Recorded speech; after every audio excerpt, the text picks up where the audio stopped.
Hola, grupo de amistad.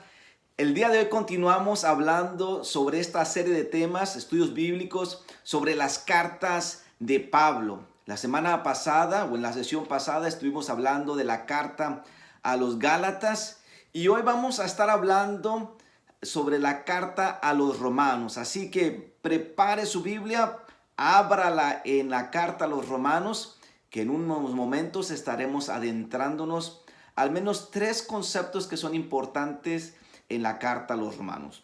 Pero antes, les recuerdo que estamos hablando del autor de estas cartas, el apóstol Pablo, aquel hombre que escribió 13 cartas que aparecen en nuestro Nuevo Testamento. Y es interesante que estas 13 cartas el apóstol Pablo las escribió del año 48 al año 62 después de Cristo. Una vez más, si usted está tomando nota, se lo repito. Fueron 13 cartas las que el apóstol Pablo escribió y las escribió del año 48 aproximadamente al año 62 después de Cristo. Ahora, estas cartas tienen un formato bastante similar al tipo de formato que había en las cartas romanas. El apóstol Pablo era no solamente judío, sino lo decía cuando di el estudio bíblico de los Gálatas, que tenía descendencia judía y también romana, pues era soldado romano. Y él entendía muy bien la escritura y parte del formato que se manejaban en las cartas en el mundo romano, grecorromano, era compuesto por 4 divisiones.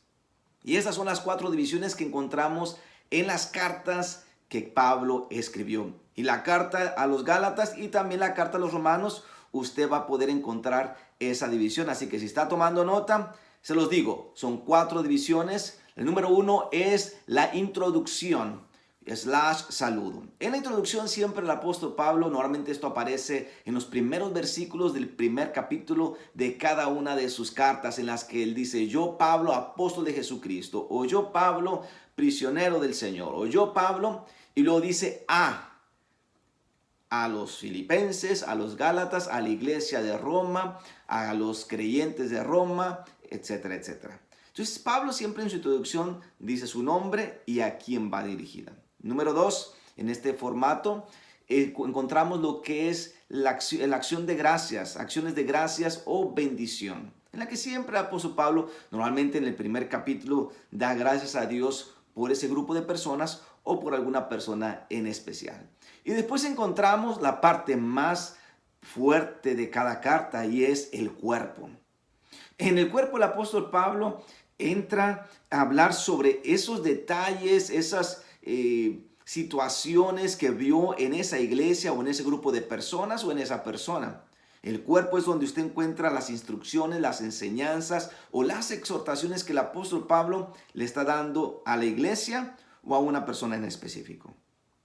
Y por último, encontramos la despedida o el cierre postdata, en el cual el apóstol Pablo no nada más se despide, pero platica muchas veces o expresa sus planes a futuro, los viajes que estará haciendo, y se despide saludando a alguna persona o algunas personas.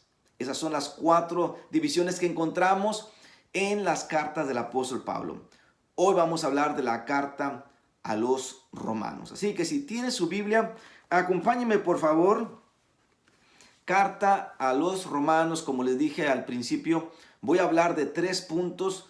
Una sesión de 10 minutos no es suficiente para poder hablar de esta carta ni de ninguna carta del apóstol Pablo, pero lo que estoy tratando de hacer con estas sesiones, cápsulas de 10 minutos, es dar la parte más esencial y más importante de las cartas de Pablo. Y hoy quiero hablarles de 3 cosas que aparecen importantísimas en la carta a los romanos. Así que vaya conmigo a Romanos capítulo 3, versículo 21. Romanos capítulo 3, versículo 21. Tome nota, vamos a leer del versículo 21 al 26. Dice de la siguiente manera: pero ahora, aparte de la ley, se ha manifestado la justicia de Dios. Si usted tiene su Biblia en papel, vaya subrayando esas palabras, ¿ok? Pero ahora, versículo 21, aparte de la ley, subraye la ley, se ha manifestado la justicia de Dios, testificada por la ley y por los profetas.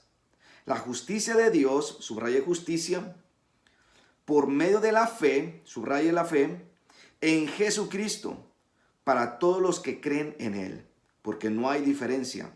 Por cuanto todos pecaron, subraye por cuanto todos pecaron, y están destituidos de la gloria de Dios, siendo justificados, subraye justificados, gratuitamente por su gracia, mediante la redención que es en Cristo Jesús, a quien Dios puso como propiciación, subraye propiciación por favor, por medio de la fe en su sangre, para manifestar su justicia a causa de haber pasado por alto en su paciencia los pecados pasados, con la mira de manifestar en este tiempo su justicia, a fin de que Él, Jesucristo, sea el justo y el que justifica al que es de la fe de Jesús. Hay muchas palabras importantes en estos versículos que puedo ver que estos versículos vienen a ser la raíz, el tronco, por así decirlo, mejor dicho, el tronco de esta carta a los romanos. Para empezar, lo que estaba sucediendo es que en aquellos años ocurrió un asunto con los judíos que estaban en Roma. Los judíos que estaban en Roma fueron expulsados de Roma y algunos de estos judíos eran cristianos, otros no eran cristianos, eran judíos. Entonces fueron expulsados de Roma y quedaron los gentiles en Roma. Los gentiles son aquellos que no son judíos. Bueno, lo que pasó es que para este tiempo ya la gente en Roma había conocido del Evangelio, de manera que no solamente los judíos que estaban en Roma, sino los gentiles habían ya abrazado el Evangelio. No todos, pero algunos de ellos. Cuando los judíos son expulsados de Roma, se quedan entonces los gentiles cristianos. Después regresan los judíos cristianos y no cristianos, regresan a Roma. Y cuando regresan a Roma, pues se encuentran que ya los gentiles cristianos tenían ya bastante ya definido lo que estaban creyendo y cómo creían y cómo usaban su fe. De tal manera que empieza a haber un conflicto entre los gentiles cristianos y los judíos cristianos. Y este conflicto doctrinal, más que nada, empieza a causar división. Y empieza a causar división al grado de que Pablo tiene que enviarles esta carta, porque la iglesia de Jesucristo en Roma, constituida por gentiles cristianos y judíos cristianos, estaba siendo dividida. Pablo entonces envía esta carta con ese propósito. Y aquí van los 3 puntos importantes que aparecen en esta carta y que aparecen precisamente en estos versículos que leímos. O 2 de ellos aparecen ahí. Número 1, por cuanto todos pecaron, dice el versículo 23 del capítulo 3. Por cuanto todos pecaron. Y es que los judíos cristianos creían que la ley era la manera a través de la cual los pecados eran justificados y perdonados. Mientras que los gentiles cristianos creían que era a través que no era a través de la ley necesariamente. Sin embargo, algunos ya estaban empezando a usar la ley judía para el perdón de los pecados o para ser justificados. A tal grado que hasta se circuncidaban y seguían las leyes judías algunos cristianos. Pablo entonces, al ver esta situación, les envía esta carta para atacar el asunto de nuestra condición humana. Que nosotros somos pecadores. Pero la ley judía, ni ninguna otra ley, puede justificar, puede perdonar nuestros pecados. Ese es el primer punto. Que el apóstol Pablo hace un hincapié en que todos somos pecadores. Y no hay nadie, ni usted ni yo, que podamos decir el día de hoy, yo no voy a pecar, no estoy pecando y no pecaré. Porque la verdad es que al final del día, todos y cada uno de nosotros tenemos nuestras tentaciones, nuestras debilidades, nuestros patrones de vida, nuestras maldiciones generacionales, si así usted lo quiere llamar. Todos nosotros acarreamos, como decía un maestro, nuestra propia sombra. Y esa sombra es ese pecado que está siempre tratando de alcanzarnos y de alcanzarnos y de alcanzarnos. Pablo dice que todos somos pecadores, pero clarifica que nuestros pecados no son perdonados a través de la ley judía, sino a través de Jesucristo. Y es ahí donde él usa la palabra justificación. Que justificación es aquel acto a través de Jesucristo, de la muerte y del sacrificio de Jesucristo, a través de su sangre, en el cual nuestros pecados son perdonados y nosotros podemos estar en una relación justa, justificada, alineada con Dios, no por méritos propios, sino por Jesucristo y por su sacrificio.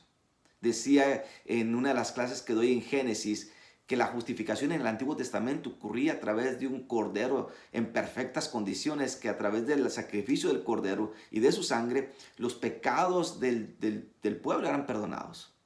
Pero ahora Dios envió al cordero, a su cordero, al cordero de Dios, para que a través de su muerte nuestros pecados sean perdonados y nosotros seamos entonces justificados para estar en relación con Dios. Otra vez, la justificación quita la culpa de nuestro pecado. La justificación borra de nosotros absolutamente esos pecados para estar nosotros en relación con Dios justa y alineadamente. Pero ahí no termina todo, porque la justificación nos alinea a estar en relación con Dios. Esa es la segunda palabra. Número 1 es la condición. Número 2 es la justificación. Y número 3 es lo que aparece en Romanos capítulo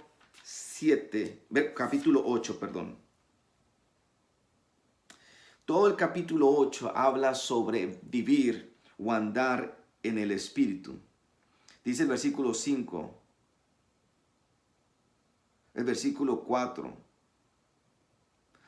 Para que la justicia de la ley se cumpliese en nosotros, que no andamos conforme a la carne, sino conforme al Espíritu. Somos justificados, somos perdonados para poder nosotros estar en relación con Dios y vivir, andar, caminar en el Espíritu. La palabra vivir, caminar, conducirse, dirigirse, les decía en Gálatas, que viene de la palabra griega peripateo, que significa andar, caminar, vivir. Y cuando somos justificados para vivir, para caminar en el Espíritu, como una persona nueva, como una persona diferente. Así que no importa lo que hayamos sido en el pasado, no importa la condición humana que tengamos día a día, somos justificados en Cristo Jesús. Pero somos justificados para vivir en el Espíritu, no para vivir en la antigua manera. Así que tome tiempo esta semana. Tome tiempo para poder leer la carta a los Romanos detenidamente y que pueda identificar estas tres palabras, tres conceptos en toda esta carta. La condición humana, el pecado del ser humano. Número 2, la justificación. Y número 3, vivir en el Espíritu. Dios les bendiga.